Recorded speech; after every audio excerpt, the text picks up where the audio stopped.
Olá, tudo bem com vocês? Vamos iniciar neste terceiro bloco terceiro e último bloco da nossa disciplina de cidadania, ética e disciplina, uma discussão sobre a tolerância e a intolerância religiosa, sobre fundamentalismos religiosos e sobre o fanatismo religioso. Vamos analisá-los nessas duas próximas aulas, pelo menos suas características básicas, falar um pouquinho do seu histórico e discutir isso fazer uma discussão um pouco mais ampla sobre esses temas que tanto tem nos afligido ultimamente, né? E aí vamos começar a discutir isso por essa afirmação. É verdade que o mundo está cheio de fanáticos? Infelizmente, sim. Nosso mundo está recheado de pessoas que são muito fanáticos. Esses fanáticos eles estão dispostos a cometer diversos tipos de exageros e até matar em nome de Deus ou das suas ideias e assim por diante, né? Bom, vamos identificar então quem são esses fanáticos. E aqui está um primeiro conceito. Fanático é alguém cego, louco, por causa de suas crenças, convicções ou ideais. Geralmente são muito intolerantes e estão presentes no nosso dia a dia, no mundo da religião, da política, dos esportes e outras áreas específicas. Um fanático é aquele que é uma pessoa intolerante, ele não suporta o outro, ele acha, ele tem convicção de que ele é a única pessoa certa, correta, e que todas as outras pessoas estão no erro. Então, os fanáticos, eles são muitos extremistas, beleza? Essa é uma primeira característica conceitual sobre o que vem a ser fanático. Bem, mas nós queremos nos debruçar um pouquinho sobre o estudo e análise do fanático religioso, né? Já falamos aí, este fanático religioso ou fanatismo religioso, ele tem um comportamento muito mais amplo do que nós imaginamos. Mas vamos começar a discutir o seu conceito e vamos começar a analisar o fanático a partir da própria etimologia da palavra. Fanático ou fanatismo, ele vem do francês fanatique ou fanáticos, que significa o que pertence a um tempo, que se refere a toda uma atitude exagerada, radical e compulsiva. Uma definição um pouco mais comum no dicionário Aurélio diz que o fanático é o ser que segue de forma cega uma doutrina ou um partido, que busca um culto excessivo a alguém ou alguma coisa, que tem um zelo religioso excessivo, uma paixão política muito grande, uma que exibe uma intolerância religiosa ampla, um sectarismo, uma exaltação exagerada, um faccionismo e uma dedicação excessiva. Essas conotações derivam de um ritual primitivo durante o qual muitos sacerdotes que cultuavam certas divindades, como por exemplo Cibele ou Belônia, entravam em êxtase e nesse estado se cortavam, deixando fluir o sangue dos seus corpos, né? Então, o fanatismo religioso é uma forma de fanatismo caracterizado pela devoção incondicional, exaltada e completamente isenta de espírito crítico a uma ideia ou concepção religiosa. Em geral, o fanatismo religioso também se caracteriza pela intolerância em relação às demais crenças religiosas. Um fanático religioso é muitas vezes um indivíduo disposto a se utilizar de qualquer meio para afirmar a primazia de sua fé sobre os demais. Este termo, né, este termo esse termo fanatismo de origem religiosa francesa, né, ele foi inspirado é um termo que já era utilizado pelos romanos, e ele foi inspirado na ideia de se adorar uma divindade, ou fanático para os romanos era aquele que era impregnado da presença divina. Esse termo, que não é novidade, é um termo francês, mas antes mesmo dos romanos, também os gregos, né, relacionavam o fanático com aquele que era inspirado em Deus, um entusiasta de um Deus. Esta proximidade, né, de fanatismo e entusiasta de um Deus caracterizou-se, então, o uso filosófico do termo na França no século XIV. Tá? Aí esta palavra fanático, ela passou a ter uma conotação sinônima daquele que é entusiasta, no sentido de ser um praticante de um segmento religioso. Bom,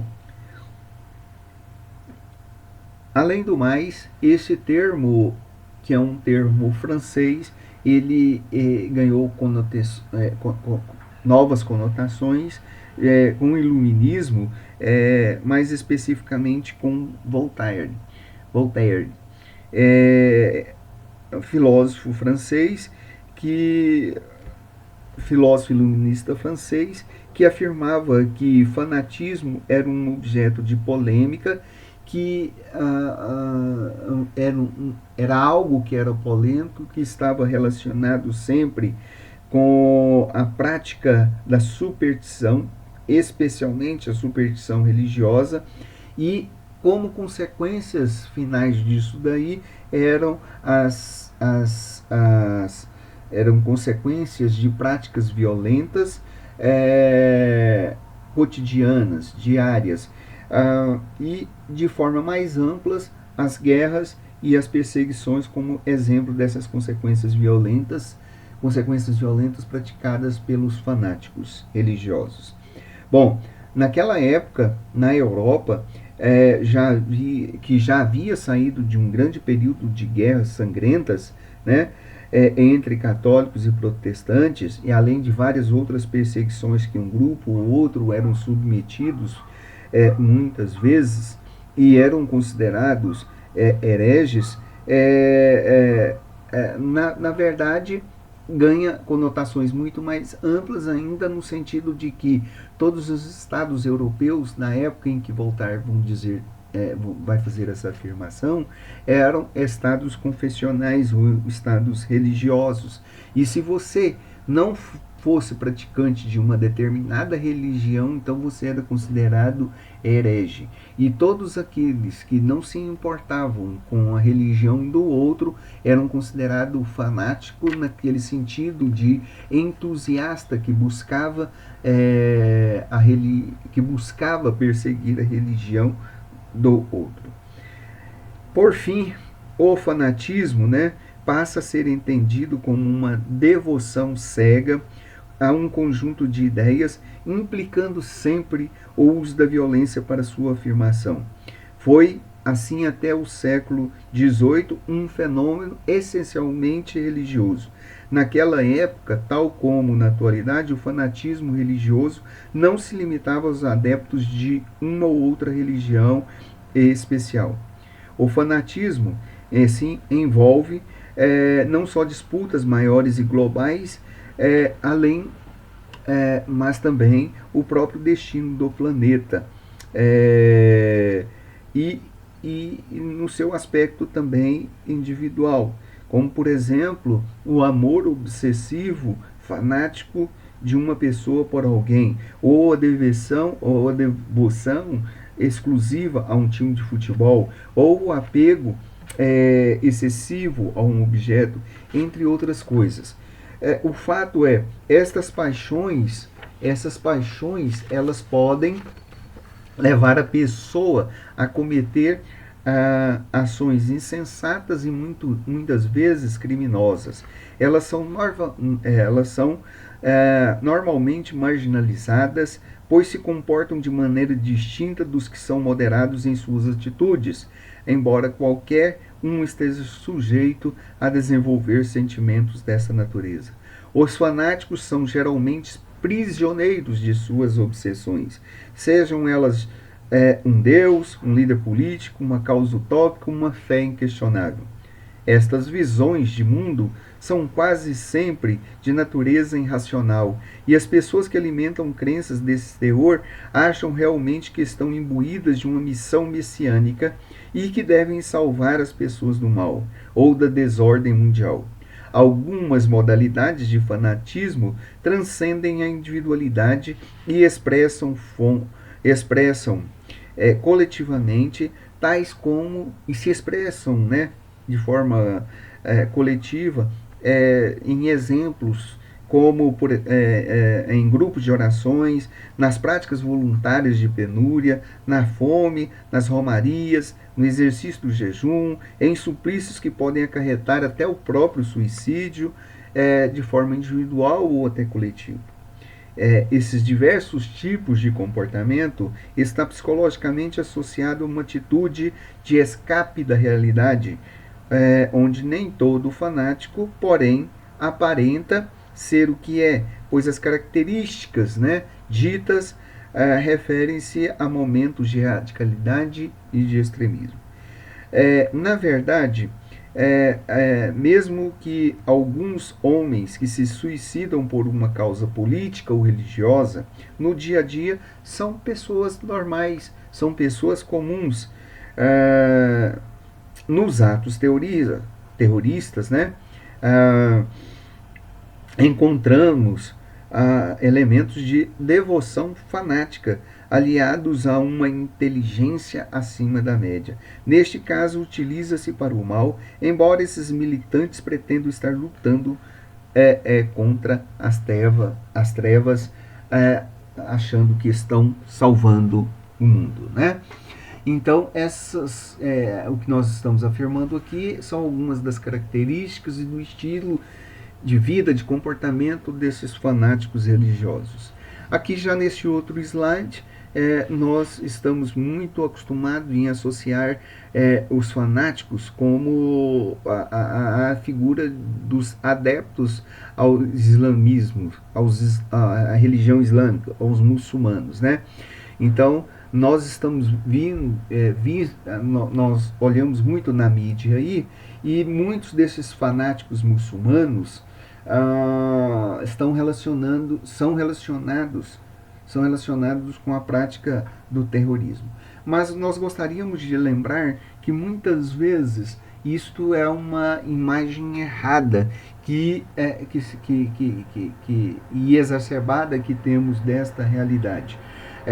Nós temos grupos fanáticos religiosos, não só entre os muçulmanos, entre católicos, entre protestantes, entre judeus e diversas outras religiões. Isto é, infelizmente, um mal que nos aflige na nossa sociedade, né?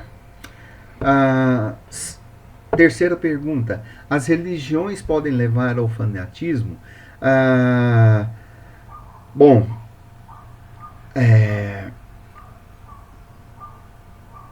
essa é uma pergunta contundente, né? Mas, na verdade, segundo a nossa opinião, todos aqueles que praticam a religião, a verdadeira religião, eles não são pessoas fanáticas. São pessoas, sim, são pessoas que buscam a religião para ter uma segurança, buscam uma identidade religiosa com Deus, buscam uma proximidade com as pessoas, enfim, buscam se agregar. Infelizmente, algumas dessas pessoas se tornam pessoas extremistas e radicais, e aí o pulo para o fanatismo é muito rápido. E nesse sentido, basta ter simplesmente uma religião. Isso não vale só no que diz sobre o assunto que estamos estudando, que é a religião, mas isso vale para o aspecto da política, como que nós estamos vivendo aqui no Brasil hoje. Isto vale para os nossos times de futebol. Um é Vasco, outro é Flamengo, um é Fluminense, outro é Flamengo e assim por diante, né? Bom, este é um dos problemas e nós temos que nos alertar, nós temos que nos alertarmos, ficar atentos a isso, trabalhar muito com as pessoas, trabalhar muito com as religiões, trabalhar por uma sociedade mais plural, uma sociedade mais diversificada, para evitar com que esses extremismos e esses radicalismos ganhem espaço dentro da nossa sociedade, pois isso aqui só gera discórdia, desunião, e o final disso é como nós falamos, é aumento exacerbante da violência em vários aspectos, né? Em vários aspectos, chegando ao cúmulo de se tirar vidas humanas e de acontecerem diversas guerras que aparecem por aí, né? Os fanáticos são todos terroristas? Já falamos, os fanáticos não são terroristas, todos terroristas, pelo contrário, muitos têm uma aparência normal, muitos são pessoas pessoas simples, que têm uma convicção de que estão fazendo a coisa certa. O grande problema é que o fanático, como está colocado aqui no slide, e nessa fotinha aqui, ele não consegue, ele está cego, ele não consegue enxergar o próximo, e não enxerga e não consegue entender a diversidade e a pluralidade religiosa que caracteriza essa sociedade pós-moderna. Então, como lutar contra este fanatismo religioso? Ora, como lutar? Primeiro, pela busca do próprio diálogo. O diálogo interreligioso é fundamental, é essencial, né? Muitas vezes a intolerância se dá pela falta de respeito, se dá pela falta de conhecimento da religião do outro. Nós esquecemos muitas vezes que o nosso próximo também, de outra religião, busca aquilo que nós também estamos buscando, e nós não nos respeitamos. Este é um problema sério que nós deveríamos superar, né? Nós deveríamos muito mais dar ênfase aos princípios éticos morais que são comuns a cada religião, que são pregados e ensinados por cada religião, como por exemplo a paz, a lealdade, o amor ao próximo, o cuidado, a igualdade entre as pessoas. São esses princípios que valorizam e dignificam a religião e o próprio ser humano. E a gente deveria muito trabalhar isso, né? Então, aqui nós temos aí alguns conselhos. Ama o próximo como a ti mesmo. Jesus fala de Jesus Cristo, né? Não magoe os outros com aquilo que vos magoa vocês. Buda. Quem é bom não discute. Quem discute não é bom. Não façam nada aos outros que, se fosse feito a vocês, causasse mágoa. Aquilo que não desejas para ti, então, não faça aos outros. São alguns simples conselhos que se colocarmos em prática, nós poderemos realmente fazer com que a nossa sociedade seja mais plural, mais tolerante diante a religião do próximo. Pois bem, este é o primeiro slide que nós iremos trabalhar com vocês, e daqui a pouco vamos começar tem um outro texto que vamos trabalhar aqui com vocês. Por enquanto, ok? Muito obrigado então, e até a próxima.